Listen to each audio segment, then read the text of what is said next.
vimos hasta ahora de enlaces, pero sería como el tema inicial de lo que vamos a ver a posterior, que es estado de agregación. Por lo tanto, es un tema muy importante y lo tienen que estudiar muy bien, porque muchos ejercicios y preguntas de parcial y coloquio dependen de esta clase, digamos. Lo que vamos a ver hoy es fuerzas intermoleculares. ¿Está bien? ¿Y qué son las fuerzas intermoleculares? Bueno, a ver, las fuerzas intermoleculares son las fuerzas o interacciones que se producen entre dos o más moléculas de un determinado compuesto. Entonces, nosotros en la parte de enlaces habíamos analizado cuán fuerte era un enlace, cuán polar era un enlace, qué características tenía, sobre todo cuando hablamos de enlaces covalentes. ¿Está bien?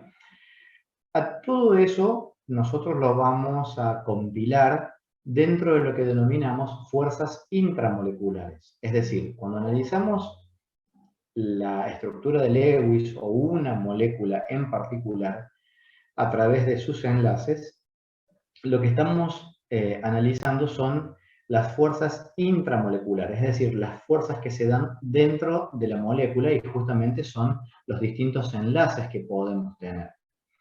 Entonces, estas fuerzas intramoleculares son las responsables de mantener unidos los átomos en la molécula, por ende, están relacionadas al enlace químico.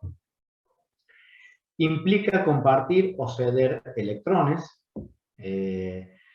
Cuando hablábamos, por ejemplo, de enlace covalente dativo, son las responsables de la estabilidad individual de la molécula, es decir, son las responsables de poder entender y describir cómo la molécula de un determinado compuesto se puede comportar de una manera aislada. ¿Está bien? Y por supuesto que influencian sobre las propiedades químicas de las sustancias. Ahora bien, lo que vamos a empezar a ver hoy son fuerzas intermoleculares, es decir, todas aquellas fuerzas o interacciones que hay entre dos o más moléculas. ¿Está bien? Entonces, las fuerzas intermoleculares son las responsables de los estados de agregación de la materia, es decir, si un determinado compuesto a temperatura ambiente puede estar en una fase sólida, en una fase líquida o en una fase gaseosa.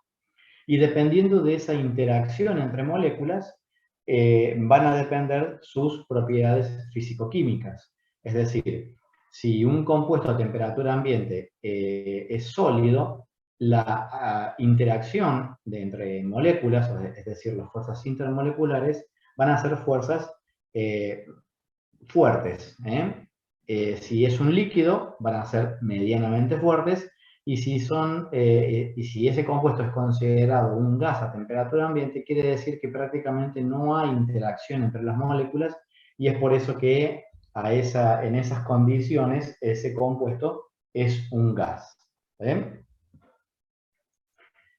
Entonces, cuando analizamos las fuerzas intermoleculares e intramoleculares y hacemos una comparación entre ambas, las fuerzas intramoleculares siempre van a ser más fuertes entre sí comparadas con las intermoleculares. ¿Por qué? Por algo lógico, que yo necesito una mayor fuerza para mantener unidos dos átomos en una molécula y una fuerza mucho menor, llamada intermolecular, para que interactúen entre esas dos moléculas. Y ya vamos a ver qué clasificaciones de fuerzas intermoleculares hay y cómo se pueden llevar a cabo ese tipo de interacciones. Entonces, bueno, esto es un poco lo que analizamos, llamadas también fuerzas de Van der Waals, que es un tipo particular de fuerzas intermoleculares. Comparativamente, analizando estos dos tipos de fuerzas, ustedes fíjense en esta filmina, es bastante elocuente el resultado en cuanto a los distintos tipos de fuerzas. Para romper un enlace carbono-hidrógeno dentro de la molécula de metano, yo necesito 417 kJ por mol. Acá es multiplicado por 4 porque son 4 enlaces. ¿Está bien? Eso es lo que yo necesitaría de energía para poder separar el átomo de carbono por un lado y los 4 hidrógenos por el otro. Acá lo que estoy haciendo es romper el enlace y por lo tanto estoy interviniendo en lo que se denominan fuerzas inframoleculares. Ahora, cuando dos moléculas de metano se aproximan a una determinada distancia y en determinadas condiciones, se genera una interacción entre ellas que se denominan fuerzas de Van der Waals en este caso, porque son dos moléculas no polares. Y esa interacción que hay entre ambas tiene una interacción en cuanto a energía de aproximadamente 9 kJ por mol. Entonces, es muy diferente la cantidad de fuerza que yo, o la cantidad de energía, perdón, que necesito para romper una interacción entre moléculas y lo que se denomina una interacción dentro de la molécula, que son las intramoleculares. ¿Está bien? Entonces, la clasificación de las fuerzas intermoleculares las podemos ver a partir de estas cuatro clases. Tenemos el ion dipolo, dipolo-dipolo, y el enlace puente hidrógeno, que es un caso especial de la interacción dipolo-dipolo. Después tenemos una interacción que se llama dipolo-dipolo inducido, y por último, dipolo inducido-dipolo inducido, o las llamadas fuerzas de dispersión. Tanto las dipolo-dipolo como dipolo-dipolo inducido y las de dispersión se clasifican dentro de lo que se denominan fuerzas de Van der Waals. ¿Y por qué? Porque son interacciones siempre entre moléculas de compuestos que pueden ser iguales o que pueden ser distintos también. Y hace una diferencia entre la interacción ion-dipolo y el resto porque lo que está interactuando en esta clasificación de ion-dipolo es una molécula con carga, que puede ser un anión o un catión, con una molécula que puede ser polar o no polar, pero es una interacción que no entra dentro de las clasificaciones de las fuerzas de Van der Waals. Entonces, la fuerza ion-dipolo. Bueno, este tipo de fuerza es un tipo de atracción relativamente fuerte, porque lo que están interactuando entre sí es una partícula cargada, que en este caso puede ser un ion, que puede ser un anión o un catión, y una molécula, ¿está bien?, que tiene una determinada polaridad. Por eso es importante que traten de entender el concepto de polaridad, lo que veíamos anoche al final de la clase, en lo que era la polaridad del enlace y la polaridad de la molécula. Porque cuando tengan que analizar en un ejercicio interacciones o fuerzas intermoleculares, van a tener que tener bien en claro si la molécula que está interactuando con ese ion es una molécula polar o no. Entonces, lo que ocurre en este tipo de interacción es que si supongamos que tenemos un ion como un catión, entonces la molécula polar se va a orientar con su densidad de carga negativa hacia el catión que tiene carga positiva, y la carga positiva va a estar en el lado opuesto. Es decir, es un tipo de interacción de fuerzas electrostáticas. ¿Está bien? Y la magnitud de la atracción obviamente va a aumentar con la carga del ion. Entonces, podríamos hacer un análisis comparativo entre tipos de fuerzas intermoleculares teniendo distintos tipos de cationes, por ejemplo. Podría ser el catión magnesio, el catión calcio, el catión sodio y el catión aluminio. Entonces, de esos cuatro cationes, tendríamos que, por ejemplo, decir cuál de ellos provoca una interacción más fuerte ion-dipolo. Recuerden que el catión, mientras más chico es, concentra mucho más la carga y eso hace de que la interacción sea mucho más fuerte. En los ejemplos que yo recién les estaba dando, el catión aluminio, al ser el más pequeño en cuanto a radio iónico y tiene mayor concentración de carga por unidad de volumen, entonces va a interactuar mucho más fuertemente que el resto de los cationes.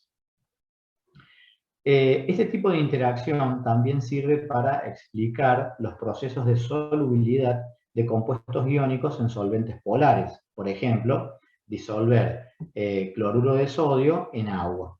Entonces, este proceso que se denomina solvatación, lo que sucede es que las moléculas de agua interactúan con esa estructura cristalina ordenada, que es el cloruro de sodio, y al romper esa interacción que hay entre el catión sodio y el anión cloruro, las moléculas de agua lo que hacen es orientarse a partir de sus densidades de carga negativa rodeando al catión y la parte positiva de las moléculas de agua van a estar rodeando al anión.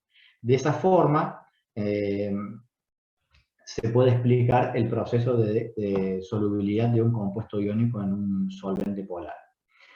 Y las interacciones ion-dipolo son más fuertes, bueno, como veíamos recién, para los iones pequeños con carga elevada, porque aumenta su concentración de carga. ¿Está bien?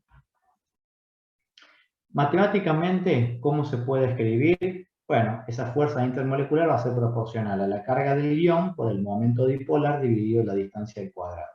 Ustedes no tienen que saberse todas las ecuaciones que vemos, simplemente yo las coloco para que se haga un análisis también cualitativo a partir de la fórmula, pero lo que tenemos que entender y dejar bien en claro es que este tipo de interacción se va a dar entre una partícula con carga, que puede ser un anión o un catión, y una molécula polar.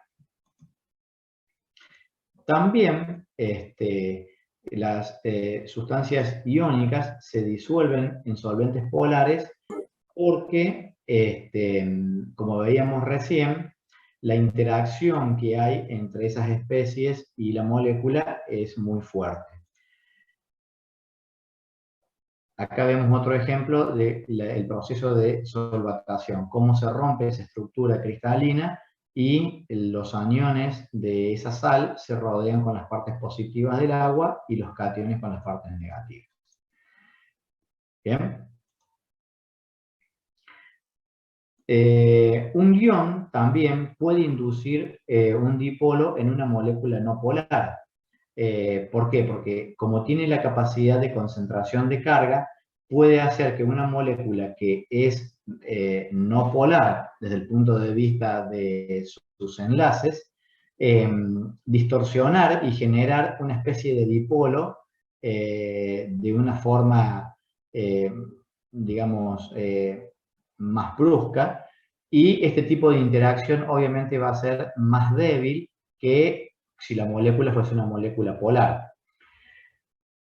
El tema de fuerzas intermoleculares se aplica mucho cuando veamos la parte de líquidos y también de sólidos, porque vamos a poder decidir qué tipo de solvente es el adecuado para disolver un determinado sólido, por ejemplo.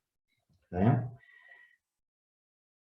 Cuando los solventes son poco polares o no polares, es decir, tienen un momento dipolar pequeño, esa fuerza intermolecular puede llegar a generar la solubilidad de ese compuesto, pero obviamente va a ser mucho menos soluble que si estuviésemos utilizando un solvente polar.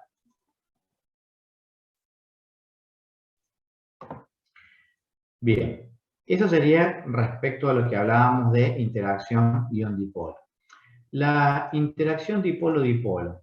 Bueno, la interacción dipolo-dipolo son interacciones entre moléculas polares. Es decir, entre dos moléculas polares que pueden ser el mismo compuesto o pueden ser de compuestos distintos. Entonces, nuevamente, acá vamos a hablar mucho de la solubilidad de un líquido en otro en estas condiciones, cuando lo analicemos. Por ejemplo, el alcohol etílico, es soluble en agua justamente porque tanto el agua como el alcohol son dos moléculas polares y entonces se pueden disolver unos en otros. No sucede lo mismo con el agua y el aceite, por ejemplo, porque el aceite tiene una composición de carbono e hidrógeno que al no tener polaridad, entonces es mucho más difícil poder disolver en un compuesto polar como el agua. ¿Bien? Las moléculas se atraen, obviamente, entre extremos con cargas opuestas. ¿Bien? Y acá lo que dice es que funcionan de forma similar las interacciones iónicas, pero que son más débiles, porque las cargas que pueden presentar esos dipolos entre las dos moléculas va a ser relativamente menor a lo que yo tenía anteriormente con un guión. La magnitud de atracción depende de la carga de los dipolos. Mientras mayor atracción va a haber, mientras mayor sean los dipolos de esas moléculas, lo que hablábamos recién del ejemplo del agua y el alcohol etílico. Y en este caso la ecuación cambia en el numerador porque el producto ahora es de momento dipolar por momento dipolar dividido la distancia al cubo.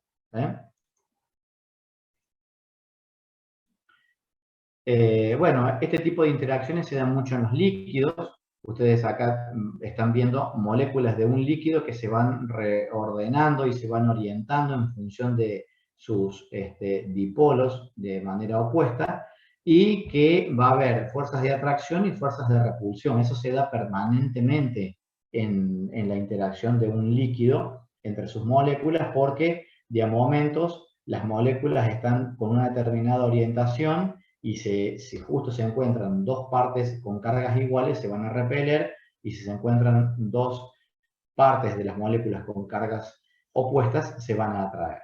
¿Está bien? Bueno, acá hay una molécula de un compuesto polar, ¿está bien? Que es el cloruro de metileno, en el cual se ve que los momentos dipolares cómo se van orientando para generar esa interacción entre moléculas.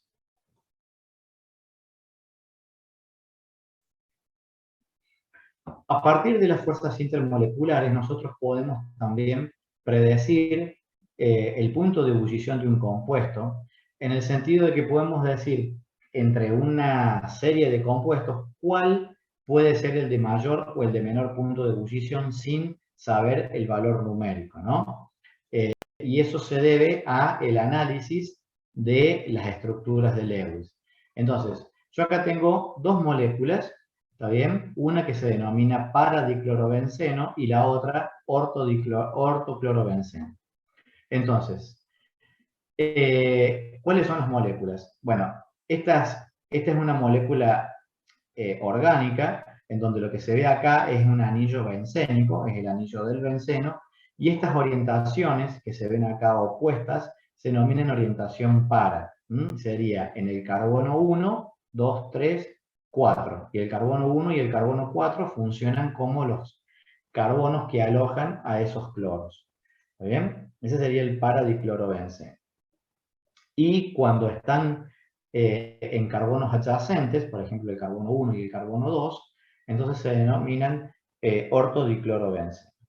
Entonces, entre estas dos moléculas, ¿cuáles creen ustedes que tendría el mayor punto de ebullición?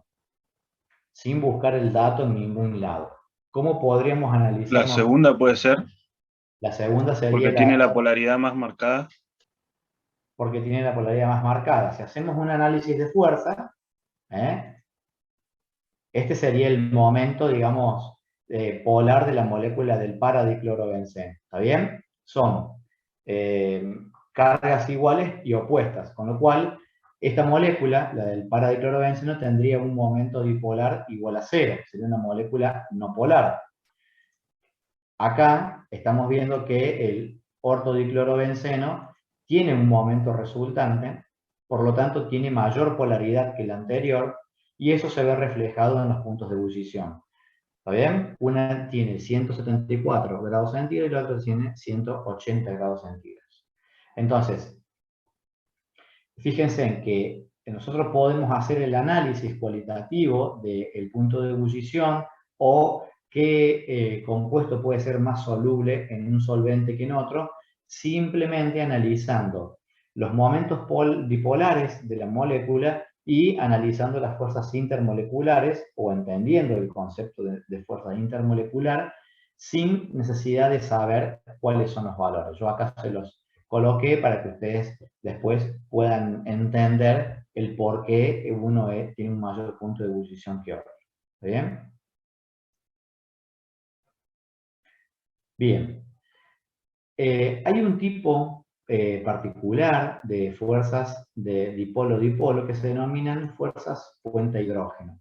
Este tipo de fuerzas, de enlaces, o se llama enlaces puente-hidrógeno, puente-hidrógeno, es un tipo especial de atracción dipolo-dipolo, pero se produce únicamente en aquellas moléculas que contienen átomos de hidrógenos unidos a átomos muy electronegativos, como son oxígeno, nitrógeno y flúor únicamente.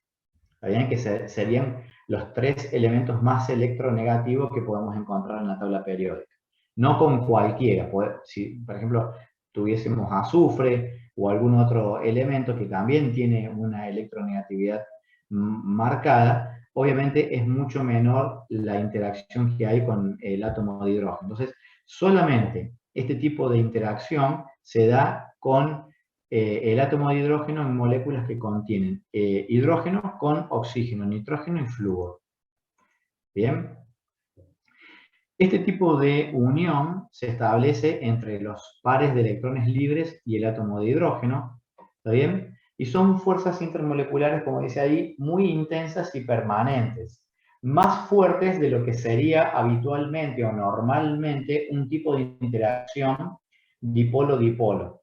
¿Se entiende? O sea, nosotros tenemos una clasificación de fuerzas dipolo-dipolo y que si la comparábamos con el ion dipolo, el ion dipolo era mucho mayor. Este tipo de fuerzas de enlaces puente-hidrógeno estaría en el medio entre un ion dipolo y un dipolo-dipolo, por así decir. Sería una interacción un poco más fuerte de lo que normalmente podríamos ver entre moléculas polares. Yo acá tengo dos moléculas de amoníaco y fíjense que la orientación de la molécula de amoníaco se da con el par no enlazante del átomo de nitrógeno, que está cargado negativamente, y el átomo de hidrógeno de una molécula contigua, que acá nosotros por diferencia de electronegatividad, como el amoníaco es más electronegativo que el hidrógeno, perdón, el nitrógeno es más electronegativo que el hidrógeno, eso quise decir, hay una densidad de carga positiva en esta región del hidrógeno y permite que haya una interacción electrostática entre el par no enlazante y este átomo de hidrógeno. ¿Se entiende el enlace puente hidrógeno? Sí, profe. Entiendo que sí. Bueno, perfecto. Otra molécula que puede presentar enlaces puente hidrógeno es el ácido fluorhídrico y la más común de todas es la molécula de agua. ¿Está bien? En donde en la molécula de agua, teniendo solamente agua en un recipiente, va a interactuar con otras moléculas de agua a través de sus regiones de densidad de carga positiva y negativa permanentemente. Y esa interacción es una interacción que está permanentemente fluctuando, es decir, que está cambiando de orientación. No es que esta interacción es una interacción fija que se produce un enlace. Pero se le llama enlace puente hidrógeno porque es un tipo especial de interacción entre moléculas que es un poco más fuerte de lo que habitualmente sería una interacción dipolo-dipolo. Es simplemente por eso. Yo les quería mostrar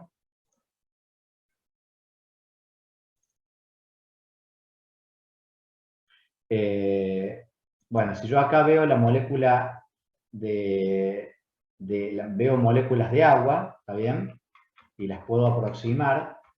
Fíjense que esas moléculas, esas líneas de puntos, son las interacciones de enlace puente hidrógeno entre este que sería uno de los electrones no enlazante con el átomo de hidrógeno que está acá, de esta molécula.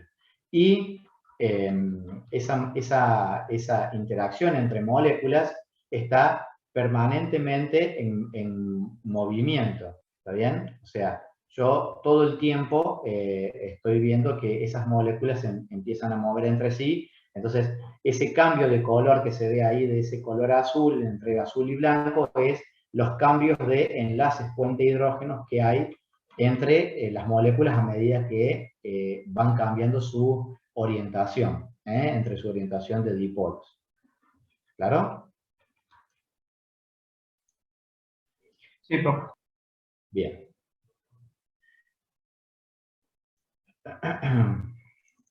Cualquier duda que tengan, por favor, pregúntenme, si no, yo sigo hablando y por ahí se pueda perder la posibilidad de hacer alguna pregunta. Bueno, a ver, el tipo de enlace puente hidrógeno se da en muchos casos que nosotros por ahí no nos damos cuenta, pero que los existen. Por ejemplo, la estructura del ADN justamente está unido a través de enlaces puente hidrógeno. En el ADN tenemos dos tipos de uniones, la guanina con la citosina y la timina con la adenina, y ambas macromoléculas están unidas entre sí a través de enlaces puente hidrógeno que forman esta cadena helicoidal que es el ADN. Por eso es un poco más complejo de poder romper esa estructura. Y obviamente que tiene que ser así porque lleva toda la información genética de cualquier ser vivo, entonces tiene que ser algo que se proteja lo máximo posible. ¿En dónde más podemos aplicar enlaces puente hidrógeno? En la celulosa. La estructura rígida de los troncos de las plantas se debe justamente a esta interacción enlace puente hidrógeno que se da entre moléculas de celulosa para poder mantenerlas como tal. Las estructuras de las proteínas también tienen interacciones de enlaces puente hidrógeno, por ejemplo. ¿Está bien? Y un tipo particular de enlace puente hidrógeno, como veíamos recién, es la molécula de agua. Esta molécula de agua también presenta propiedades anómalas, como dice acá, porque el punto de ebullición y el punto de fusión del hielo son muy distintos a lo que normalmente podríamos tener con otros líquidos u otros sólidos. Y la pregunta sería, ¿por qué el hielo puede flotar? Porque la mayoría de los compuestos en su estado sólido son mucho más densos y puede precipitar en esas condiciones, pero en el caso del agua en forma de hielo, lo que hace justamente es flotar. Entonces, ¿eso a qué se debe? ¿Qué se acuerdan ustedes de la materia?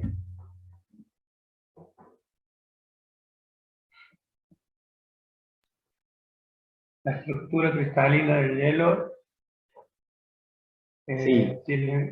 se genera un espacio vacío, entonces es menos denso en relación al líquido. Bien. Perfecto. Es así. Yo acá tengo, por ejemplo, la estructura del hielo, ¿está bien? O el agua en forma de hielo. Yo lo que veo acá es una estructura que se ven como huecos. Los alcanzan a ver a los huecos que hay entre moléculas y moléculas. O sea, se genera como una especie de tetraedro entre las uniones y en el medio lo que hay es un espacio vacío. Que en ese espacio vacío en realidad lo que hay es aire. Entonces, cuando el agua, cuando disminuye la temperatura ambiente por debajo de 0 grados centígrados, y al solidificar, queda una estructura en la cual quedan estas especies como de cavidades en las que permiten, o hacen que disminuya la densidad en el estado sólido, y eso permite que el hielo pueda flotar. Bien. Entonces, por eso la densidad es mucho menor que en el agua líquida.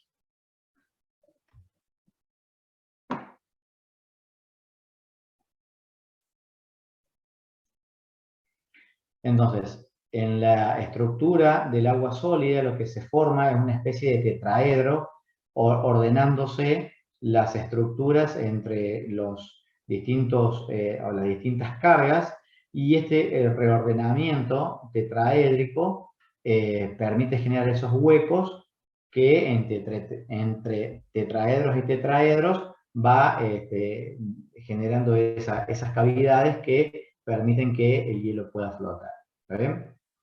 Otra particularidad que tiene, si se fijan, esta estructura tipo tetraédrica justifica o explica por qué cuando está lloviendo y después sale el sol se genera el arco iris.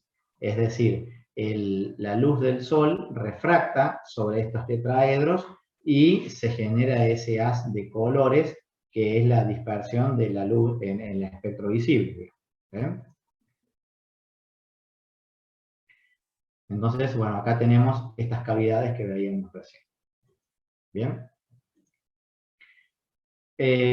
Bueno, otro análisis desde el punto de vista del enlace puente-hidrógeno, fíjense, acá están remarcados los compuestos agua, ácido fluorhídrico y amoníaco, que son tres compuestos que pueden formar enlaces puente-hidrógeno, y que si se los compara con elementos similares en sus grupos, en sus períodos, tienen un punto de ebullición relativamente diferente a lo que es la tendencia de todos los compuestos que les preceden. Y eso se debe justamente a la capacidad de estos tres compuestos de formar enlaces puente-hidrógeno. Fíjense en el sulfuro de hidrógeno. En la molécula de agua, o sea, la molécula de agua, si yo reemplazo el oxígeno por el azufre, tengo el sulfuro de hidrógeno. El sulfuro de hidrógeno a temperatura ambiente es un gas, y el agua a temperatura ambiente es un líquido. Entonces, el por qué está en un estado de agregación u otro, tiene que ver directamente con las fuerzas intermoleculares. A mayor interacción entre moléculas, tiende a un estado más condensado. Por eso el agua a temperatura ambiente es un líquido, y por eso el sulfuro de hidrógeno a temperatura ambiente es un gas, porque el azufre no está dentro de la categoría de los elementos que tienen la posibilidad de generar un enlace puente-hidrógeno. ¿Está bien?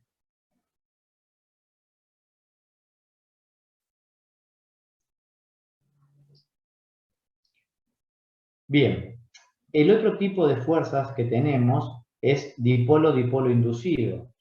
Este tipo de fuerza es un poco menor a la de dipolo inducido, porque son interacciones que se dan cuando las moléculas polares, que tienen dipolos permanentes, se acercan a una molécula que no es polar. Entonces, lo que hace es generar o distorsionar esa nube de electrones de la molécula no polar y generar una especie de un dipolo instantáneo, y lo induce. O sea, eso es lo que hace. Entonces, ahí gráficamente podemos ver ese ejemplo. ¿Bien? Acá tenemos, por ejemplo, dos moléculas que son polares, como son, bueno, en realidad, esta molécula que está acá es el tetracloruro de carbono, ¿está bien? Y esta molécula que vemos acá es el fluoruro de metileno. Fíjense, para que entiendan que no siempre la polaridad de una molécula va a generar una mayor interacción. El tetracloruro de carbono es una molécula que es no polar y tiene un punto de ebullición mayor a el fluoruro de metileno, que es una molécula polar. Entonces, ¿qué justifica esta diferencia si nosotros hasta ahora veníamos diciendo que siempre hay una mayor interacción entre moléculas polares y moléculas polares que entre moléculas no polares? Y acá la justificación es que el tetracloruro de carbono también nosotros tenemos que analizar no solamente los momentos dipolares, sino también el peso molecular. esta molécula, al tener 4 cloros y un carbono, es mucho más pesada que esta molécula que tiene 3 hidrógenos y un flúor. Entonces, en este caso, el por qué una molécula tiene un mayor punto de ebullición que otro depende mucho más de sus propiedades físicas. ¿Bien? Las fuerzas de dipolo inducido o dipolo inducido. Bien. Este tipo de fuerzas, que también se llaman fuerzas de dispersión o de London, ¿está bien? Se produce en moléculas no polares, o sea, son interacciones entre moléculas no polares. Y este tipo de interacción puede justificar por qué los gases pueden licuarse a temperaturas muy bajas. Entonces, estas variaciones, o sea, lo que se genera acá es que las dos moléculas que son no polares están compuestas por distintos tipos de nubes de electrones, y esas nubes de electrones en algún momento generan una especie de una interacción muy pequeña, y esa pequeña interacción genera una atracción entre moléculas que hace que se generen pequeños dipolos en momentos muy cortos. Entonces, en ese momento es donde se produce, digamos, esa interacción y permite que, por ejemplo, se puedan condensar los gases. Yo acá tengo dos moléculas no polares, una de ellas genera una distribución de carga, genera un dipolo instantáneo y automáticamente atrae a la otra molécula por un determinado tiempo, generando un dipolo también. ¿Está bien? Entonces, este tipo de interacción es la responsable de las interacciones entre moléculas no polares. Está presente en todas las moléculas, sean polares o no polares, y obviamente son el tipo de fuerza de interacción más débil que existe comparativamente con las que vimos hasta acá. Obviamente, la capacidad de generar una polarización en la molécula va a depender de cuán grande sea la nube de electrones que rodeen a esa molécula. Ese proceso se llama polarizabilidad, es decir, la capacidad de poder polarizarse entre sí. Entonces, esa intensidad va a ser mayor cuanto mayor sea la cantidad de nubes de electrones que tenga. Fíjense, acá hay un ejemplo entre 3 compuestos orgánicos en donde el peso molecular aumenta, y en este caso también las fuerzas de dispersiones aumentan, porque esta zona de color verde que yo estoy viendo alrededor de la molécula son las nubes de electrones, que son de todos los electrones que forman parte de los elementos que forman esa molécula. Entonces, mientras mayor sea la nube de electrones, más capacidad de polarizar va a tener la molécula. Entonces, entre el metano, el etano y el hexano, va a ser la de mayor nube de electrones. ¿Está bien? Bien.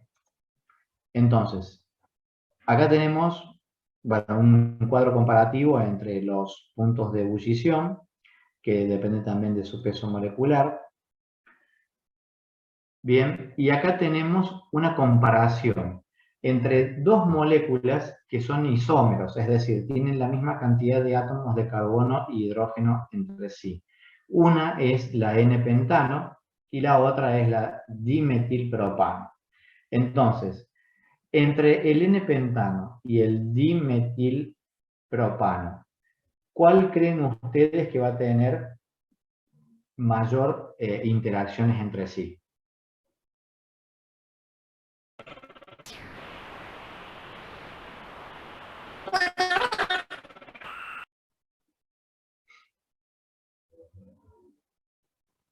¿Cuál creen ustedes que va a tener mayor interacción? El dimetilpropano. El dimetilpropano, ¿creen que va a interactuar? Siempre hablando de moléculas iguales. Es decir, Sí. yo no... O sea, van a ser moléculas de dimetilpropano con dimetilpropano y de N-pentano con N-pentano. ¿Está bien? Sí. Ustedes dicen, por ahí escuché que es el Yo dimetilpropano. digo que el dimetilpropano. Dimetilpropano, perfecto. ¿Alguien más está de acuerdo con su compañero que dice dimetilpropano? ¿O alguien dice no, para mí es el N-pentano?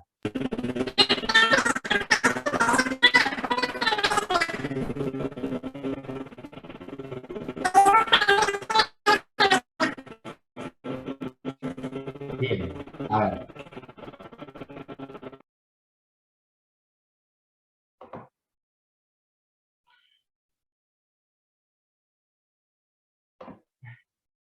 Acá les estoy mostrando, están viendo las moléculas de N-pentano, ¿no es cierto? Sí, profe. Bien, perfecto. Y acá tenemos la molécula de dimetilpropano. Si ustedes se fijan, la molécula de dimetilpropano es una molécula que está un poco más comprimida y está más bien ramificada, ¿está bien? Que la molécula de N-pentano, que es una molécula que tiene una mayor longitud entre sí. ¿Se ve? Sí, profe. ¿O no se ve? O sea, ¿lo pueden entender a ese concepto o no? Sí, profe. ¿Sí? Bueno.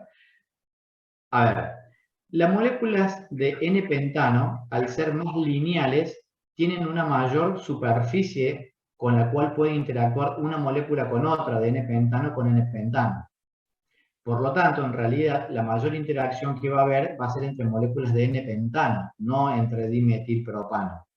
Porque yo acá tengo menos superficie de contacto entre sí. Entonces, esas nubes de electrones que se van a generar, ¿está bien? Esas cargas que se van a generar, entonces van a ser mayores en el N-pentano que en el dimetilpropano. ¿Está bien? Entonces, si yo vuelvo otra vez a la filmina, si se fijan acá en la filmina, el dimetilpropano es una molécula más ramificada, entonces sus interacciones son solamente por los 4 extremos que yo puedo tener de una molécula, comparativamente con la del N-pentano, que lo puedo hacer en cualquiera de los átomos de hidrógeno que forman parte de esa estructura lineal. Entonces, las fuerzas intermoleculares del N-pentano van a ser mayores a las del dimetilpropano. ¿Está bien? Porque tengo mayor superficie de contacto entre ellas. ¿Se entiende por qué no es la del dimetilpropano? Para que recién me decía que Sí, para profe. él era la del dimetilpropano. ¿Está bien? Perdón, pero no estaba viendo quién me estaba hablando. No hay Discúlpenme. problema. ¿Está bien? Ahí está, Walter. Ahí te vi. Ahí vi quién me estaba hablando. Entonces, eso es importante también que lo tengan en cuenta a la hora de realizar el análisis.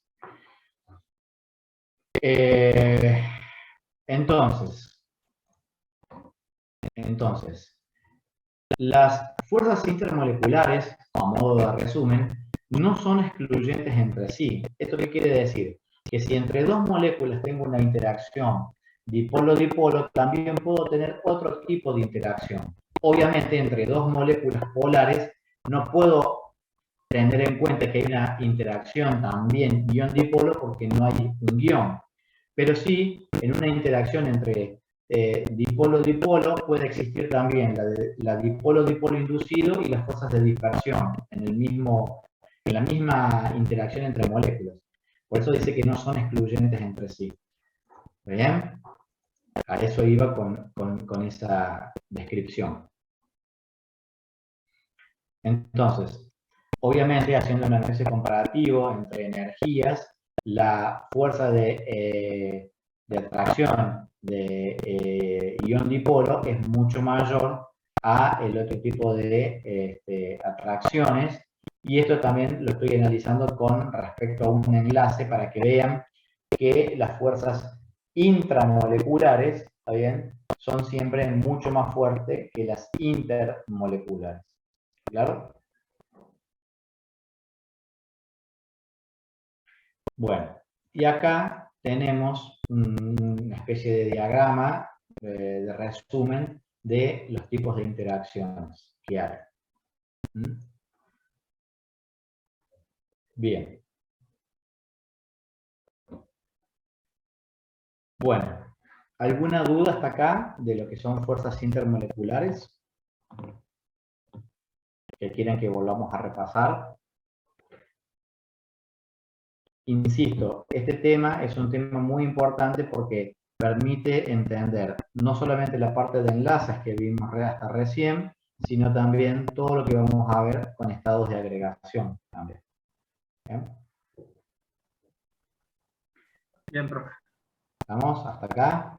Bueno. Profe, quiero hacer una preguntita, porque usted dijo, no sé si entendí mal el cuadro, que las fuerzas intramoleculares son mucho más fuertes que las intermoleculares. Pero puede ser que las iones dipolos sean muy fuertes también, o leí mal.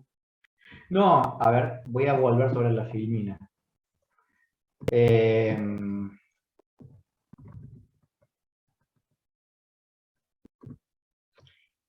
Acá lo que yo tengo es un enlace iónico y un enlace covalente.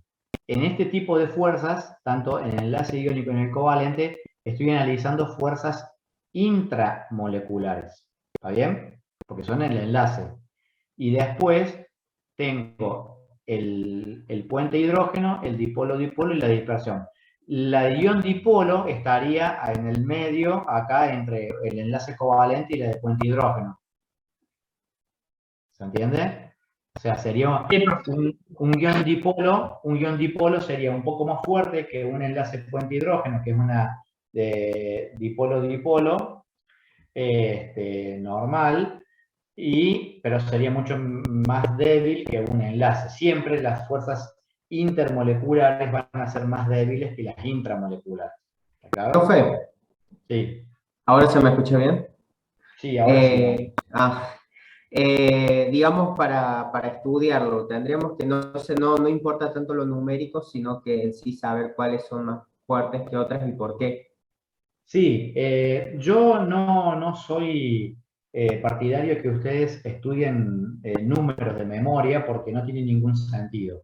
Sí que hagan un razonamiento y un análisis de lo que estamos analizando y lo que estamos viendo. Y entender que un enlace, tanto iónico como covalente, al ser tipo de interacción intramolecular, van a ser mucho más fuertes que las intermoleculares. Y después, obviamente, también van a tener que, esto sí, entenderlo y estudiarlo, la clasificación de las fuerzas y saber cuáles son más fuertes que otras para poder después justificar por qué un compuesto puede ser más soluble en uno que en otro.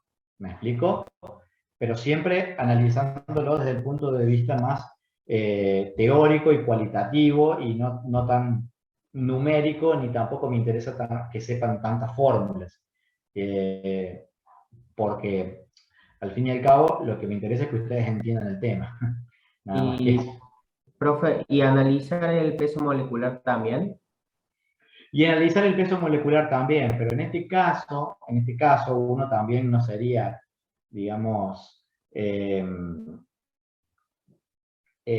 buscarle la quinta pata del gato y decir, bueno, a ver, les doy dos moléculas y analícenlas. No, en el caso de recién que yo les di dos ejemplos, que eran el tetracloruro de carbono y el fluoruro de metileno, y yo les daría en este caso el peso molecular y el punto de ebullición. Y por ahí ustedes lo que tendrían que decir es que ahí lo que gobierna más una que otra no es tanto la interacción, sino el peso molecular de una sobre la otra.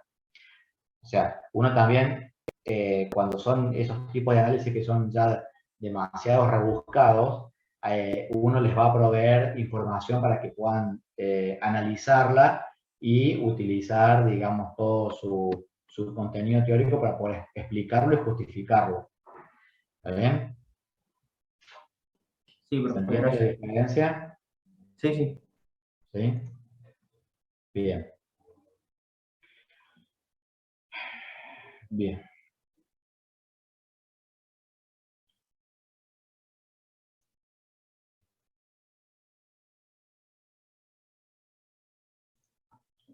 Bueno.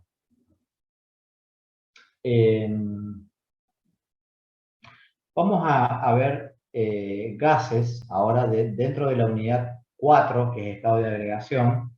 vamos a ver los tres estados, sólido, líquido y gaseoso. Vamos a comenzar con el gaseoso, vamos a tratar de terminarlo en lo posible hoy, y luego vamos a seguir con el líquido y después con el estado sólido. ¿Bien? De estado gaseoso, por ahí también quería hacer, les hice la pregunta, pero lo quería calibrar con ustedes, es ya todo lo que son leyes de gases, de ecuación de estado y demás, lo han visto, supongo, no solamente en química, si ya han cursado química, sino también en otras materias como física, por lo que tengo entendido.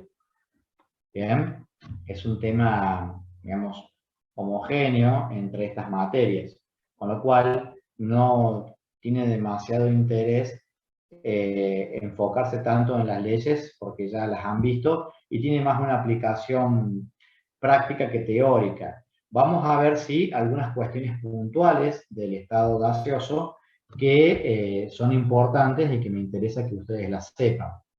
Bueno, acá lo que tenemos es una especie de resumen del estado de agregación de la materia. Lo que vamos ahora nosotros a estudiar es el estado gaseoso. Ustedes tienen que entender y comprender qué pasa en cada uno de ellos, cómo es el ordenamiento, cómo son las interacciones,